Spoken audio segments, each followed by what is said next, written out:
बिस्मिल्लाहिर्रहमानिर्रहीम। अस्सलाम वालेकुम। पुराना खिलाफ राय के साथ में इफ्तार का आदमी नवा कट्टा खुल गया और एक नहीं कई कट्टे खुल गए हैं। और दो कट्टे तो बड़े वाज़ेह हैं जो आपको बताएंगे, लेकिन एक सियासी जमात का कट्टा भी खुल गया है, मार्ज़ वजूद पर आ गई है। लेकिन जो दो और नए कट्टे खुले हैं वो आपको हैरान और परेशान कर देंगे। आप हमारे साथ रहिएगा, वो आपको हैरान और परेशान कर देंगे, क्योंकि इस बात की तवक्को मुझे भी नहीं थी कि अरशद शरीफ की वालदा ये दरख्वास्त कर रही है कि इमरान खान साहब को अरशद शरीफ केस में शामिल तफ्तीश किया जाए, उनसे तहकीकात की जाए, उनसे पूछा जाए कि अरशद शरीफ के हवाले से जो उनके बयानात और ख्यालात हैं वो क्या थे या क्या है। ये एक नया कट्टा खुल गया है और इसके अलावा और भी बहुत सारे कट्टे खुल रहे हैं। दूसरा नवा कट्टा जो खुला है वो हुकूमत की जानिब से ये ऐलान किया गया है कि जो जजेस हैं उनके केसेस सिर्फ सुप्रीम जुडिशल काउंसिल में ही नहीं सुने जा सकते, बल्कि ये मामला नैब की कोर्ट में भी जा सकता है, नैब भी इसको एड्रेस कर सकता है। खास साहब पर वैसे बहुत सारे मुकदमा चल रहे हैं, बहुत सारी आजकल तो खास साहब का हाल ये है, वो कहते हैं किस्मत खराब हो तो आदमी ऊंट पर भी बैठा हो तो कुत्ता उसको काट लेता है। तो खास साहब का हाल वही है कि वो जिस चीज़ को हाथ लगाते हैं अगर वो सो रहा है तो मट्टी हो जाती है।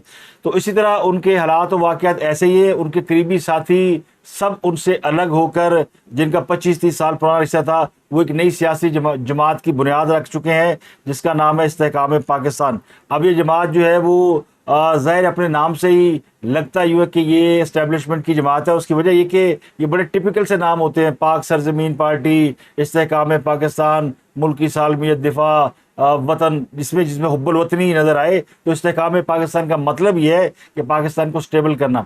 तो ये सारे लोग जो इमरान खान की जमात से निकले हैं, जो कि पाकिस्तान को 4 साल तक डिस्टेबलाइज करते रहे, अब उनका नया मिशन ये कि पाकिस्तान को स्टेबलाइज करेंगे। तो दुआएं इनके साथ हैं कि अल्लाह करे स्टेबलाइज कर दे। लेकिन वो कहते हैं ना, पूत के पाँव पालने में नजर आ जाते हैं।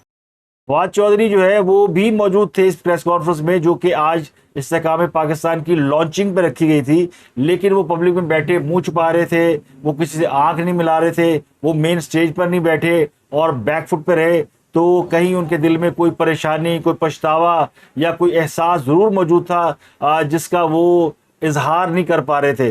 ये नदामत थी या कोई और मामला था। वैसे तो फवाद चौधरी खुले डुले आदमी है, वो कह चुके हैं कि नज़रिया कोई चीज़ नहीं होता, वो रियलिटी को ज़्यादा मानते हैं, हकीकत पसंद है।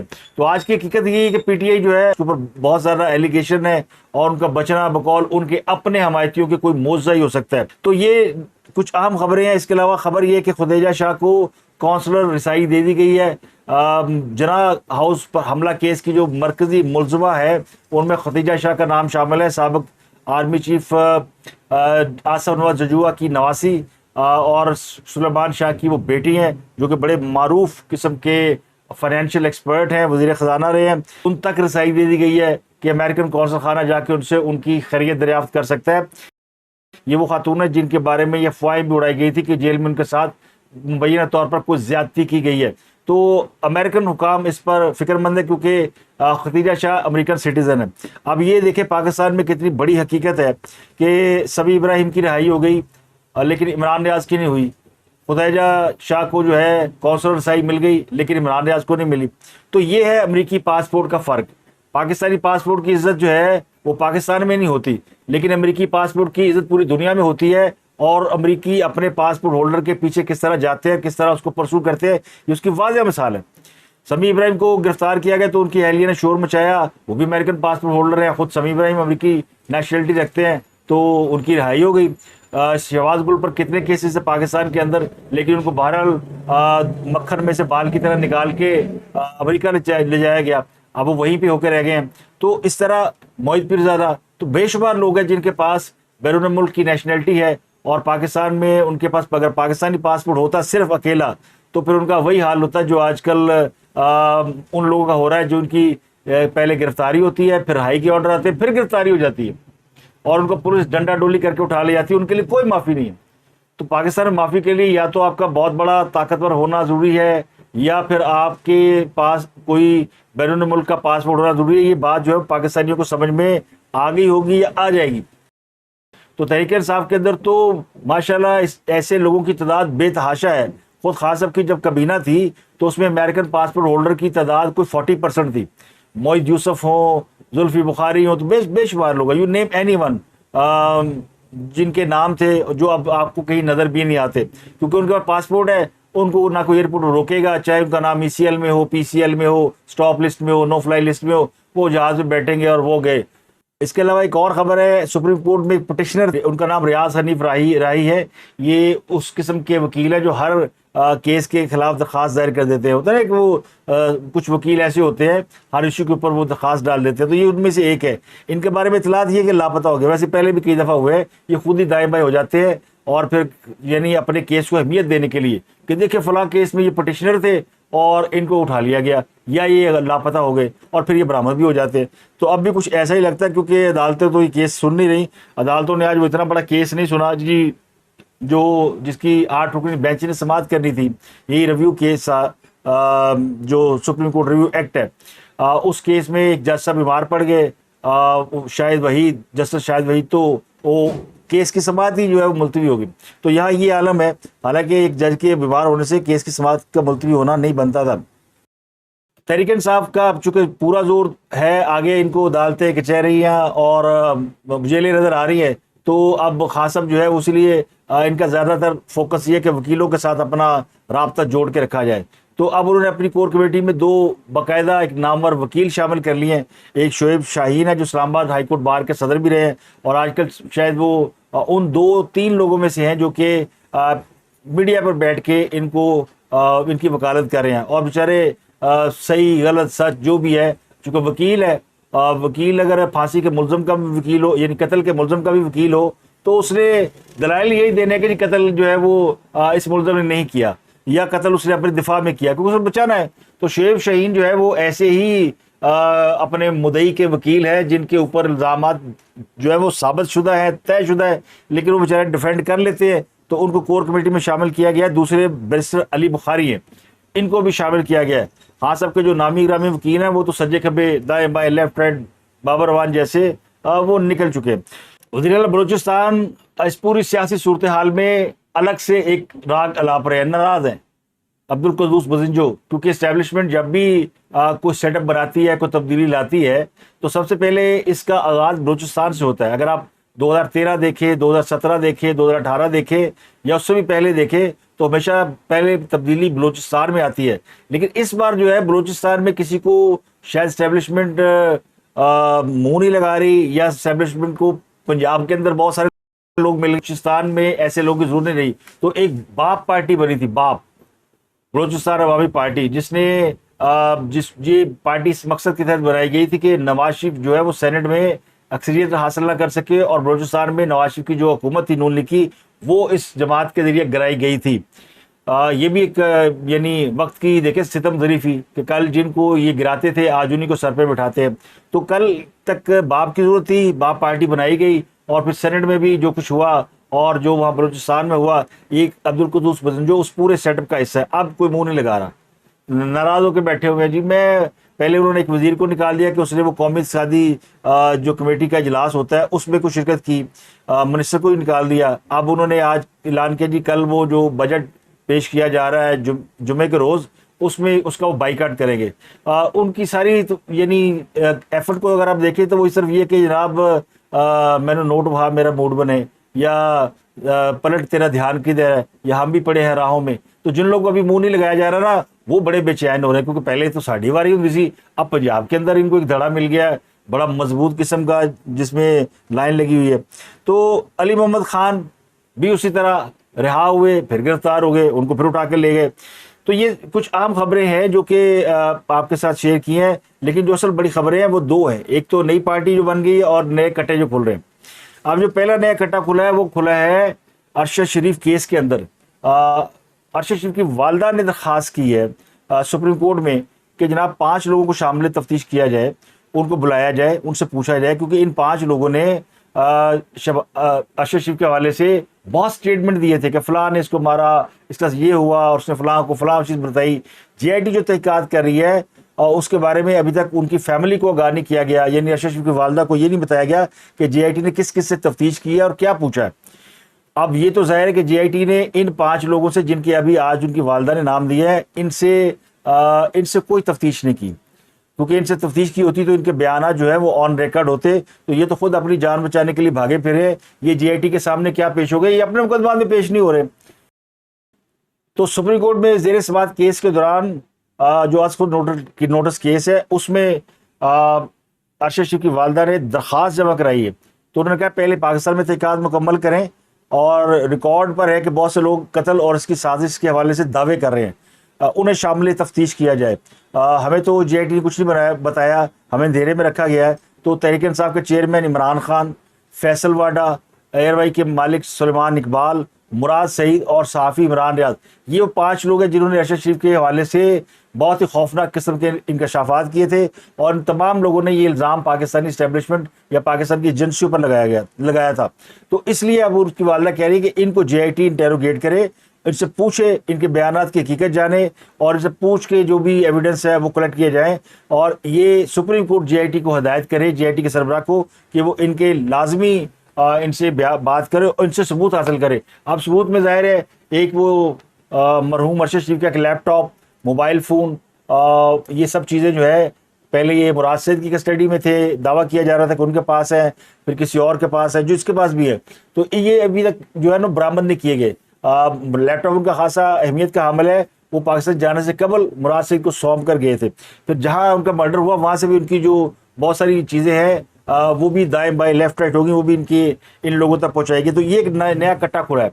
और इमरान खान साहब अगर इसमें शामिल तफ्तीश होते हैं तो फिर जाहिर है उनके खिलाफ पहले ही बहुत सारे केसेस चल रहे हैं। तो ये एक नया केस और इसमें कोई नई चीज़ सामने आती है तो वो मुश्किल का बायस बन जाएगी। दूसरा कट्टा खुला है कि इरफान कादर साहब ने प्रेस कॉन्फ्रेंस की आज, और उन्होंने वो पिछले कुछ दिनों से जब भी सुप्रीम कोर्ट का केस जेर समाअत होता है कोई भी, तो इरफान कादर साहब एक आध प्रेस कॉन्फ्रेंस खड़का देते हैं। उनको मेरा ख्याल काम यही रह गया है कि उन्होंने एक सुप्रीम कोर्ट के ऊपर आलू रखना है, वो प्रेशर बिल्ड किया। और उन्होंने कह दिया कि ये तो जो सुप्रीम जुडिशल काउंसिल है, ज़रूरी है कि इसमें जजों को केस भेजे जाए। अब ये जस्टिस मज़ार अली अकबर नकवी का केस है, किसी और जज का केस है।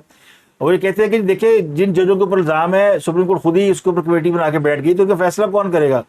आप खुद जिस केस के अंदर गिल्टी है या आपका नाम है, इल्ज़ाम है, आपको उसमें नहीं बैठना चाहिए, लेकिन आप मर्जी का बेंच बना लेते हैं, तो फिर नैब में ये केस चल सकते हैं। तो आज बाकायदा धमकी ये दी गई है कि जनाब ये मत समझे कि अगर आपने ऑडियो लीक कमीशन में अपना एक केस अपना डाल दिया, लोग क्या कहते हैं उसको हुक्म इम्तनाई डाल दिया, स्टे ऑर्डर दे दिया, और ख़ुद एक 5 रुकनी बेंच बना के समाअत करने बैठ गया, तो इसका मतलब ये नहीं कि बात ख़त्म हो गई। तो जो बड़ी खबर है वो है पीटीआई के लोगों पे मुश्तमिल एक जमात बन गई है, उन लोगों पे जो कि पीटीआई से निकाले गए या निकल गए हैं। आज उसका बाकायदा ऐलान कर दिया गया, पाकिस्तान इस्तेकाम पार्टी, और इसमें अलीम खान सदर होंगे। तो इस पार्टी का जो फ्यूचर है वो क्या होगा? और इस पार्टी के अंदर फवाद चौधरी मौजूद थे जो मुँह छुपाते फिरे थे, यानी पता नहीं उनको कोई कहते ना कुछ भी ना कहा, कुछ कह भी गए। उनका जो ये अंदाज था वो यूँ लगा जैसे वो कोई ज़बरदस्ती लाए गए हैं, या वो खुश नहीं है, अपनी मर्ज़ी से नहीं आए, या वो उनको कोई रिग्रेट है, कोई नदामत है, कोई पशेमानी है। ये वही है जो कि दावा करते थे कि इमरान खान नहीं होंगे तो फिर पाकिस्तान नहीं होगा, और अगर इमरान खान नहीं होगा तो ये जज नहीं होंगे, और इमरान खान नहीं होगा तो फिर कुछ भी नहीं होगा। तो ये इन्होंने जो ज़मीन आसमान के कलाबे मिलाकर इमरान खान को चने के झाड़ पे चढ़ाया था ना, वो झाड़ जो है ना उस पे चढ़ा के खुद ये नीचे से खिसक गए। तो अब ये वो लोग हैं जो कि वो कहते थे हमले के रहेंगे आज़ादी, और जब इनको गिरफ्तार किया गया तो वो रिहाई के मौके पर आपको याद होगा कि किस तरह हाई कोर्ट से दौड़ लगा के भाग गए थे। तो इतनी तेज़ भाग गए कि पीटीआई से निकल गए। तो अब ये भी इसमें शामिल है। अब इसमें आप देखिए खुद तहरीक इंसाफ के लोग जो कि अभी उनके साथ जुड़े हैं वो कहते हैं जहांगीर तरीन ये मोस्ट करप्ट आदमी है, अलीम खान जो है वो लैंड माफिया का आदमी है, उनकी बड़ी हाउसिंग सोसाइटी है, उन पर करप्शन के बड़े मुकदमा चले हैं, नैब ने भी उनको अपनी कस्टडी में रखा था। और फिर अलीम खान के ऊपर तो पाकिस्तान के अंदर जो महंगाई की नई लहर आई थी इमरान खान के दौर में, उसके जो जद्द अमजद थे, जो बानी थे, जो मुजद थे, वो जनाब जहांगीर तरीन साहब थे। इनकी चीनी 35 से 110 पे गई, और फिर हर चीज़ जो है वो आसमान की तरफ चलती गई। चाहे उसके बाद फिर आटा ले लें, फिर घी ले लें, सब ने कहा यार जहांगीर तरीन कर सकता है तो हम भी कर सकते हैं, क्योंकि मामला ये था कि पैसा फेंक तमाशा देख, हिस्सा ही देना होता था ऊपर। जहांगीर तरीन साहब का तो फॉल्ट ये था कि उन्होंने माल ज़्यादा कमा लिया, हिस्सा कम पहुँचाया। तो ये लड़ाई तो सबको पता है कि क्या लड़ाई थी। वो जो आज जहांगीर तरीन के साथ खड़े लोग हैं वो भी जानते हैं, और खुद जहांगीर तरीन साहब भी जानते हैं। और माल कहा जाता था ये सबको पता है। आज वो जो माल लेते थे वो भी ज़ाहिर है एक्सपोज हो चुके हैं। तो अली जैदी, इमरान इस्माइल, ये mummy daddy elite boy Karachi के, ये खासिम के पुराने ये दोस्त हैं।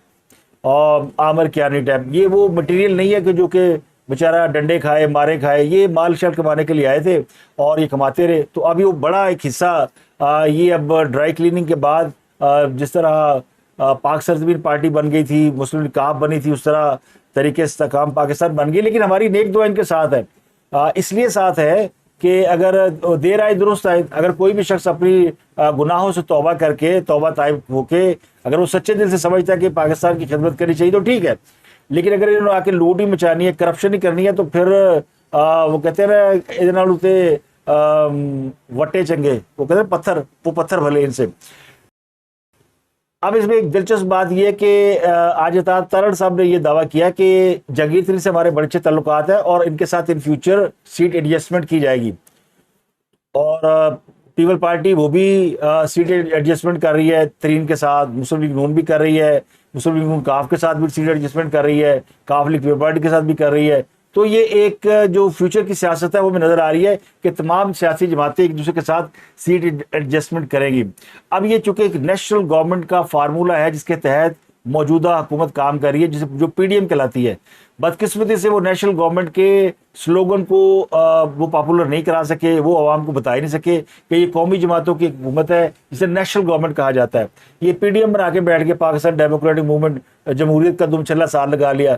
तो अब जो अगला नज़र आ रहा है वो नज़र आ रहा है कि फिर इसको एक बाकायदा शक्ल दी जा रही है नेशनल गवर्नमेंट को, और उसमें फिर ये सारे लोग जो जहांगीर तरीन के साथ शामिल है ये भी फिर अपनी अपनी सीटें जीत के, बल्कि अगर इनकी कई सीट एडजस्टमेंट हो जाती है किसी के साथ तो इसका मतलब है वो सीट पक्की है। वो अगर मुस्लिम लीग नून को मिल जाती है तो उसकी पक्की है, पीपल पार्टी को मिलती है तो उसकी पक्की है, और अगर जहांगीर तरीन के किसी बंदे को मिल जाती है तो उसकी पक्की सीट है। पीटीआई के बारे में लोग कहते हैं कि वो इलेक्शन का हिस्सा शायद ना बने, और पीटीआई को के पास अब एक ही ऑप्शन रह गया कि अगर उस पर पाबंदी नहीं लगती तो वो इलेक्शन का बाइकआउट कर दे, क्योंकि इलेक्शन में वो अगर जाएंगे भी तो फिर वो इलेक्शन जीतना तो उनके बस की बात बिल्कुल नहीं होगी, क्योंकि ये इलेक्टेबल पर मुश्तमिल जमात थी जो अब साथ रही नहीं, और पार्टी का स्ट्रक्चर भी कोई नहीं रहा, और पार्टी की लीडरशिप भी गुज़ारे इलेक्शन में नहीं होगी जो नज़र आ रहा है। तो नेक्स्ट स्टेप अडेला वाले जो है ना वो खुद अडेला जेल भुगत के अब दोबारा जो है वो उन्हीं जमातों से मिल के जिनको वो बुरा भला कहा करते थे। फवाद चौधरी तो एक दफ़ा जहांगीर तरीन और वो जो लोग छोड़ के गए थे उनकी जमात को 20-25 लोग जो अभी कौमी सभा में बैठे हैं उनके बारे में ये कहा था कि इनको जो आए इलेक्शन में लोटे का निशान दिया जाए, और अब उसी जमात का वो हिस्सा बन गए। तो अब पता नहीं वो उनको वो भी वो क्या कहते हैं, उनको भी कोई रूहानी इल्म है उनके पास, उनके आयदा जो जमात बनेगी वो लोटों पर मुश्तमिल होगी, शायद इसीलिए वो यानी शर्मिंदा फिर रहे थे। तो ये जो नई पार्टी है ना आज उसकी बुनियाद रख दी गई है। इसकी उम्र कितनी होगी पता है कि ये तवील उम्र नहीं होगी, लेकिन जितनी भी होगी वो जाहिर है जो भी लोग इसका हिस्सा बनेंगे वो फिर तमाम मुसीबतों आफातों से वो कहते हैं शेल्टर होम बन गया उनके लिए, ये पनाहगाह है। ये बुनियादी तौर पार्टी नहीं पनाहगाह है कि जिसको बचना है वो उस पनाहगाह में आ जाए, वरना मुराद सईद मुराद रास जैसे लोग जिनका नाम जना केस के अंदर जो टॉप 5-6 लोग हैं उनमें इनका नाम है, इनकी कॉल रिकॉर्ड है कि इन्होंने किस तरह उसके अंदर रोल प्ले किया, लेकिन उनकी भी वो भी इसमें शामिल हो गया। उन्होंने कोशिश की कि थोड़ी रंगबाजी करें कि लहदा जमात बनाए, लेकिन उन्होंने कहा कि नहीं, there is only one way कि आपने बचना है तो सीधे जरा टिकट कटाओ, लाइन बढ़ाओ और जहांगीर तरीन की पार्टी में जाओ। अब कुछ लोग ये कह रहे हैं कि परवेज़ खटक जो है वो अपनी लहदा जमात बनाएंगे और केपीके वाले जो है वो लहदा ग्रुप बना के सामने आएंगे। तो उसमें भी जो हालात है वो जो बता रहे हैं कि बिलाखिर सब ने जहांगीर तरीन की छतरी तले आना है, क्योंकि जहांगीर तरीन जो है वो इस वक्त शायद वो सिम्बॉलिकली इस्तारा बन गया कि जिन लोगों ने पीटीआई से अलहदा होना है और पाकिस्तान के इस्तेहकाम के लिए वो संजीदा है तो इस जमात में आ जाए। तो फिर नई जमात बनाने का ना किसी को फ़ायदा होना है ना किसी को उसका कोई फल मिलना है। तो फल के लिए जनाब आपको उसमें आना पड़ेगा, या फिर जरदारी साहब फल बन रहे हैं, वो कहते हैं सबर का फल और इतना पैसा मिलेगा कि बस। तो कल बजट आ रहा है जी, और बजट में क्या होता है फिर वो देखेंगे। लेकिन आज जो कुछ हुआ मुल्क की सियासत के अंदर, खास की कई मुकदमा में जमानत भी हो गई है, और वो कत्ल केस जो कोयटा वाला उसमें भी जमानत हो गई है। जो लोग कह रहे थे इमरान खान साहब गिरफ्तार हो गए, तो उनका ये दावा दुरुस्त नहीं निकला, क्योंकि अभी अदालतों में उनकी गिरफ्तारी के हवाले से कोई यानी शुनीद नहीं है। उनकी गिरफ्तारी जो होनी है वो फिर वो कोर्ट मार्शल वाले केस में होनी है। वो कब होनी है वो ज़ाहिर है जब अपना वक्त आएगा तो होगी। उसके लिए आपको ज़्यादा इंतज़ार नहीं करना पड़ेगा। अपना गिरदुनवा के लोगों का बहुत बहुत ख्याल रखिएगा।